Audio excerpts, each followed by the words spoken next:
central hii achindi vantu vakwa chindi mose mumaphalire ate chindi ivo wapanga vauzereza. We will not tolerate this.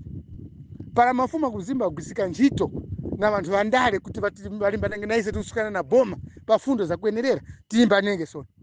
Mafuma kuzimba muchipangira malo kwa yafini. Leave the issue of politics to us. Imwe ninge waka vindu vakufa vekava msikauro vichi. You are very useless mafuma kuzimba. Mwati kozga soni maravilloso. Wake up, and those people who are devising you poorly visualization navo. You can't get Panyasa voice box tafandibweretsereni kulankhula kwa Samuel Lwara. Samuel Lwara akulankhula mokalipa kusonyeza kukhumudwa ndi khalidwe la mafumu a boma la Mzimba. Kumeneko alamwala aona kuti mafumu aku Mzimba akupanga zinthu zaumbuli, zinthu zauzereza polowera kwambiri nkhani za ndale kumeneko. Ndete limodzi pa Panyasa voice box kuti chifukwa chani a Samuel Lwara akunena kuti mafumu aku Mzimba akupanga zauzereza, komanso akamaliza timafuna kuti mutiuze maganizo anu kuti ndikoyenera kuti mafumu athu achikhalidwe kumadera osiyanasiyana kuno kwathu Malawi adzilowelera nkhani za ndale. Mutiuza in the conversation below pompano Panyasa voice box. Yes, comrades. Good evening, everyone. Muli bwanji na masulaso bwanji. Now, comrades, I didn't want to say anything. Lero limafuna ndipume after hard work. Kumabe ndakhumudwa kwambiri ndi zomwe zachitika ku mafumu akuno ku Mzimba. Maka kwati chindi. Komwe kuchokera kuli khangati kuti ziwawa about my primaries achipano cha MCP. Ndenda khumudwa kwambiri kuti mafumu aku Mzimba kukhangati they have taken charge of the situation mwachimizimizi kwambiri.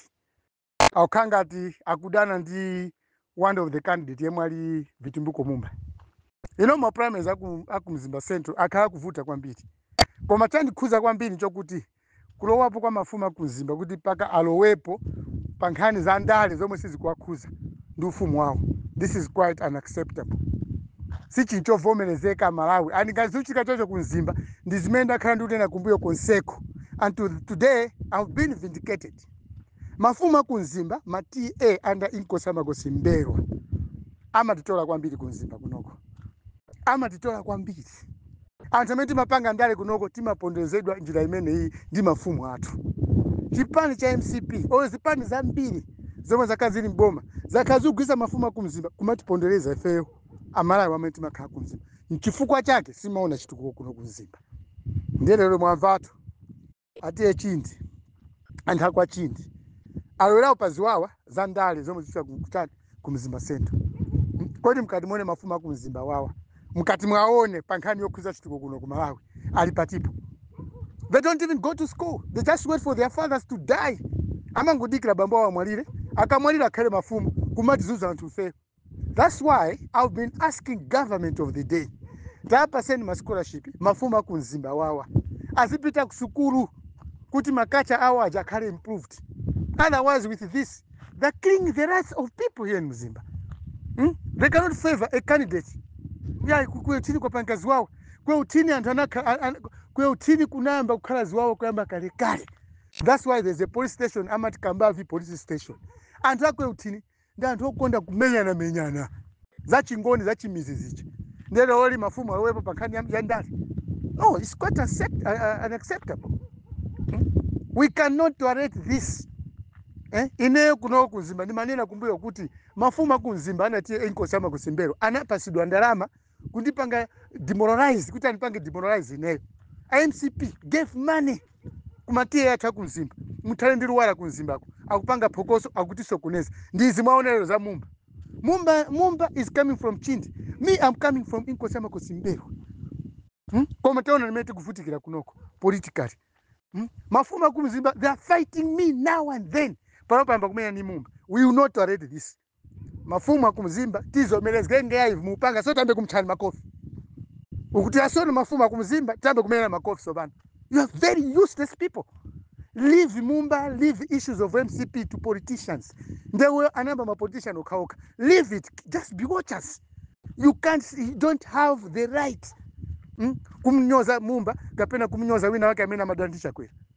We can't do that. So Malawians, comrades, this is what is happening in Mzimba.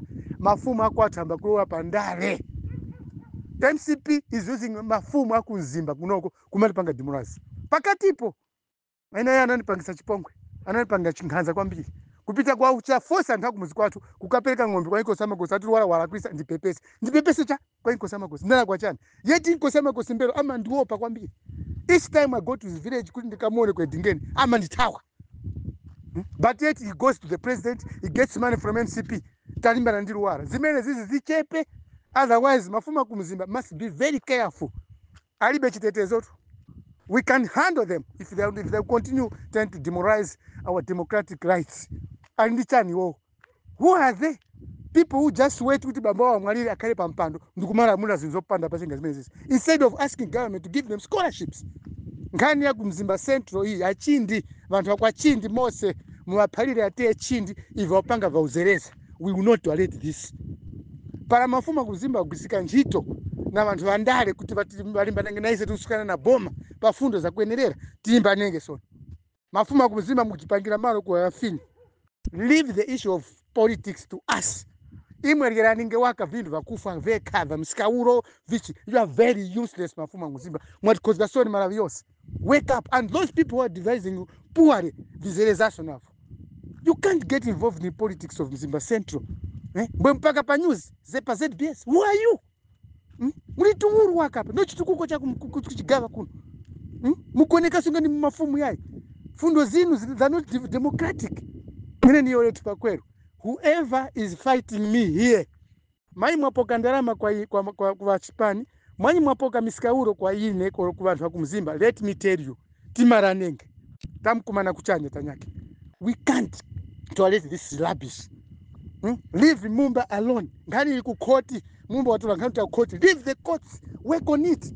Who are you? Na makoti mkuamanya mvangoni. Vangoni wakumzimba maziwa makoti. Very useless people who have been brought up here in Mzimba. We know how foolish you are, mafuma kumzimba. Leave politics alone. Leave politics to the people who are there to do politics. Not imo mafumu ya imo ipanganinga waka vinu mulienga waka ngati vachimbu vinu vakufa veka. You are very useless. Leave Mumba alone. We will not tolerate this. Amwe yai luwa nyoza mafumu tima nyoza zikakazi series mafumu tima zinyoza. What is happening to other Ngonis from jail? What is happening to other people from Muchinji? Orangoni also across the country. Why only Mzimba? Kumzimba kwanga tupangiza zachilendo kwambiri. And you call yourself a kingdom, yet you are getting involved in Malawi politics. Deal with your kingdom issues. Don't get involved in national politics. Mpaka pa news. You must be very stupid mafuma kumzimba. Na mweva kwa chindi na mwese kuna waziza chomeni. You entertain yourself. Ine kuno kuna nesu kwa mbeli wa kuno. Whatever will happen, uyu muntu wakulunda na ine pa nifumu, tamkumana kuchanya. Kaimu muna immunity, yot you can do anything. Tamumana na kuchanya, dikata na kumwamba tu kwa Mulungu. We are tired of you chiefs of Mzimba. Mulibe chitukuko, mungoja zokufanga tafisi. You must be very stupid. Leave the issue of politics of Mzimba Central alone. Wherever you are, mind him and cause, tell your TS, your Inkoses, they're very useless. You can't bring the people, you can't separate the people because of politics. No. Let the party MCP deal with the issues of politics in Mzimba Central. Not in Mafumu ya Mwikepo Muro Mwambachi. I'm very sorry and it must be very stupid. Thank you.